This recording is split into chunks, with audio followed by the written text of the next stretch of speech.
What's up, guys? It's me.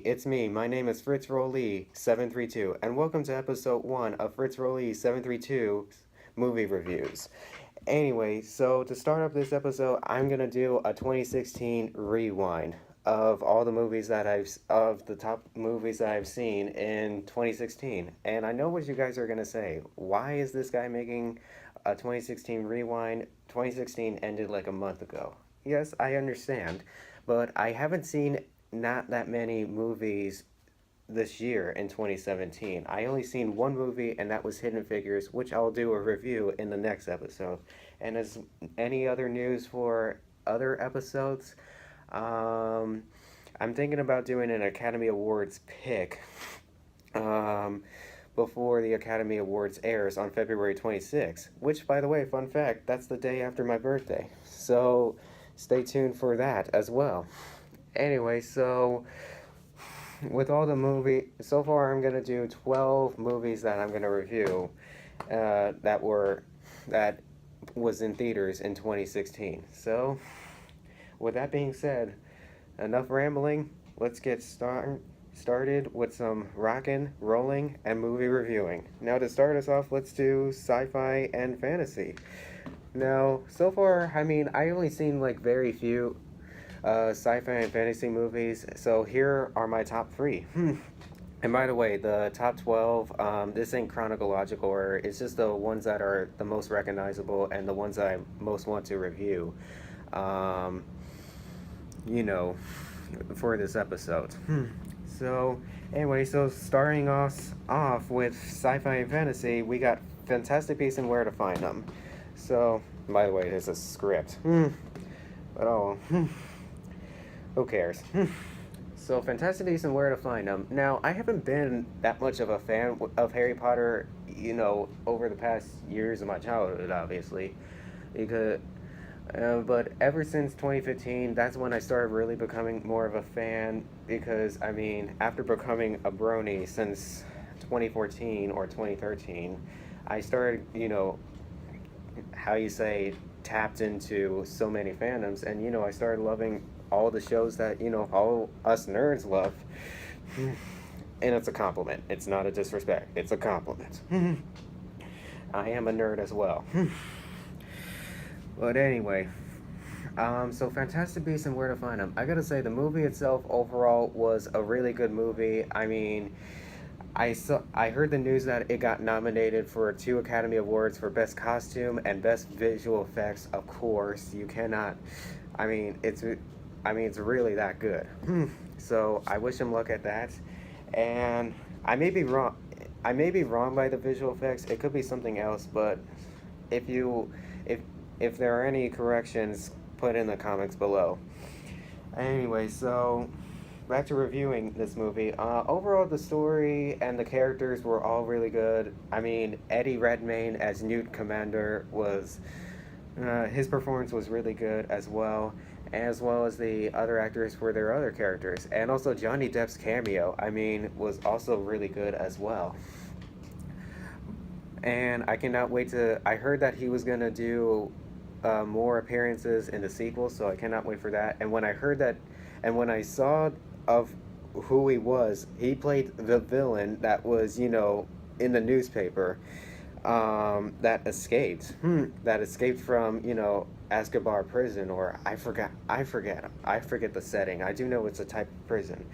And when I saw that he played him, I was like really shocked, and I was like geeking out. I was like, oh my gosh, he played this guy, like seriously. Anyway, and if overall, I have an IMDb account as well, so if I had to rate this, I give it 9 out of 10. Overall it was really good. However, I didn't get the purpose the first time I saw it, but overall it was really good. Anyway, moving on from there, from Fantastic Beasts to now Star Trek Beyond. I gotta say, this movie was really good, and I heard that one of the actors actually had Simon Pegg. He had more screen time, and he was one of the writers of the movie. I really respect that I really liked that he was more and appeared because it shows that not all the main characters can have their own story. I mean, secondary characters, let them have the screen time for once. And since he happens to be a secondary character in the first and second movies, and now him becoming a part of the main character in the third movies, I respect that. I mean, give the background characters what they deserve. I mean, hello, Bronies did that for Derpy. And yes, I am a brony. Got a problem with that? Memes. Anyway, so back to the movie. So Star Trek Beyond. When I first saw this, I thought the theater was going to be packed. But however, there was only 10 people in my theater when I first saw it. It was the premiere day, and there was only 10 people in the theater. 10, and it was 7 o'clock at night. I'm like, where the hell are all the Trekkies and Trekkers at? This is supposed to be the #1 fandom in the world. And it's true. Check that out on WatchMojo's.com top 10 list. Anyway, so back to the movie. So I gotta say, the movie itself was good. Visual effects, costume designs, and and by the way, I heard the whole story of Zulu actually having a husband. I did not know that was his husband. I really thought that was his brother. I thought it was his brother. Like, how am I supposed to know? Whenever you see a guy, when you see a guy, meet a guy, you don't recognize it as his husband. You recognize it either a part of his family, but as like a brother or cousin. I wasn't expecting him to actually be gay. However, in real life, the guy who originally played Zulu back in the old Star Trek movies, he's gay himself. But I mean, but still, I wasn't expecting that. But not to say any offense to it. I was just a little bit surprised that I heard the news. When and I first heard the news on another reviewer who's also Brony. His name's Paleo Seno. Check out his channel as well. His channel is also really good. He does movie reviews. Check him out, as well as Hot Dig Demon. Check his movie reviews out. Sorry, I'm trying to keep up the pace. I'm trying to keep up the pace like Suicide Squad. More on that. Anyway, so Star Trek Beyond, if I had to rate it, I also give it 9 out of 10. I mean, maybe there were also technical errors, and I also love the new female character. I forgot what her name was. Oh, well, tell me that in the comments below as well. Anyway, moving from the last sci-fi movie that I've seen, and that is Star Wars Rogue One. And first off, before I do that, I just gotta say, rest in peace, Carrie Fisher, and also, I forgot to say this in the Star Trek review, live long and prosper, Leonard Nimoy.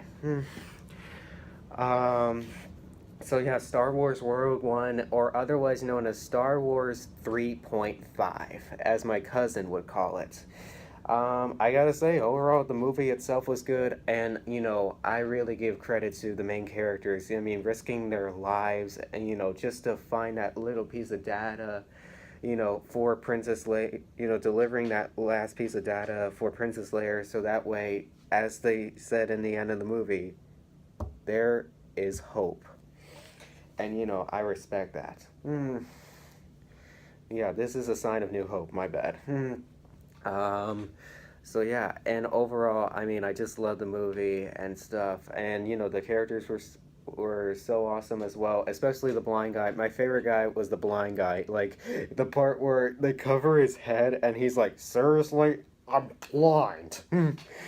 I thought that was really hysterical, and I gotta say, for a blind guy, he's totally badass. Oh my god, that sounded awkward. But oh well. So overall, again, 9 out of 10. And it's okay. You're going to see lower scores soon. You're going to see lower scores. I'm not going to... And after all, this is my top 12. Anyway, so that wraps up... sci-fi fiction and fantasy movies. So moving on from sci-fi and fantasy to action movies. So I gotta say, the first action movie that I seen, which is otherwise known as superhero action, is Captain America Civil War. I gotta say, that movie was really awesome. I was all for Team Cap. Yeah. And I gotta praise all the characters except Spider-Man. Like, to be honest, I was more used to the Tobey Maguire Spider-Man, as well as a little bit Andrew Garfield, but I don't know. But I mean, this Tom Holland guy, I never heard of him like ever. But and I understand that this kid is like supposed to like play the Spider-Man where he used to be young, but something tells me that he should have been at least a little mature. But then again, my cousin already explained to me that the real Spider-Man in the Marvel comics, he's supposed to be a lot younger and more of a teenager. And so I understood. I understand now, but at the same time, he should have been, less of a rookie and should have, showed up as on Iron Man's team as a little bit mature and thinking that, knowing that he's got this at some point. Yeah, in some way. But I don't know. Overall, I still love the movie. It's just that was just my little issue right there, and the thing that was killing me in that movie. But I mean, overall, I mean, I give it 8.5. But if I had to rank it on IMDb, I give it 8 out of 10. It was just not my cup of tea, but at the same time, I cannot wait for Spider-Man Homecoming though. I seen the trailer, saw it. It was awesome. And I cannot wait for that. And hopefully we'll see more of a mature and more of a heart, full of heart and, respectable Spider-Man than, the one in Civil War. Anyway, so moving from Marvel to still Marvel, sorry. Um, and it's my favorite superhero movie, downright my favorite superhero movie of all time, Deadpool. And excuse my language warning, this video may contain some language. I just have to say this movie is the fucking bomb, people. It is just so fucking hilarious and so much fucking action. It's just so awesome. Like literally, it was just all perfect. I give it straight up 10 out of 10, and I'm so glad it got nominated for Golden Globes. However, failed to win though. And I praise Ryan Reynolds' performance. He said it himself on like a Hollywood news article that there's no other character that he would play more than Deadpool himself. And I gotta say, Ryan Reynolds, you are a hero, and I cannot wait for Deadpool 2, guys.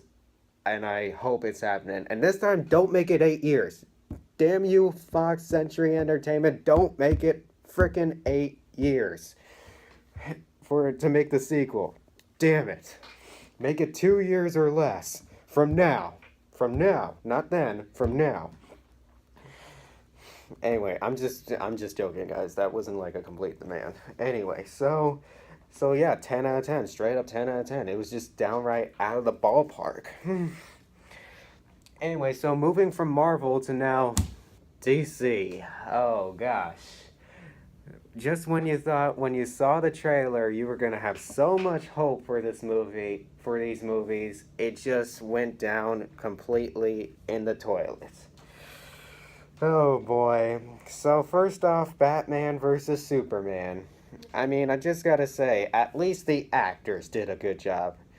Well, and also as well as Ben Affleck. I mean, I heard the reason why my cousin told me the reason why so many people hate him was because of his, performance for Pearl Harbor. But to be honest, let's face it, you guys, that wasn't his fault the movie was awful. That was Michael Bay. Same as Transformers and Teenage Mutant Ninja Turtles. Well, except of course for the first one and the third movie in Transformers series. Those were the good ones. However, the second and the fourth one was just, the second one, at first I didn't see it, but then now I realize it was just too much. But anyway, we're not talking about movies already in the past, we're talking about the movies from last year. Anyway, so Batman versus Superman. I don't know what my opinion is on how bad it is. I just try to look for positivity, and I just can't put a finger on it. All I just gotta do is, all I have to say now is, yeah, sorry. I just gotta go with the critics. 7.5. I give it like around a 7.5. I give it around a 7.5. Maybe a 7 at least out of 10. Because, at first I thought I really liked it. And also I'm glad that, and something tells me, and I'm actually glad that in the end, Team Batman won. Yes. Even though it wasn't technically a battle, but still, Superman was the actual guy that died. So, technically that means Batman kind of won the battle, right? sort of. I mean, but however, it's not canon that he's dead yet. It's not canon. So yeah, but and I also cannot wait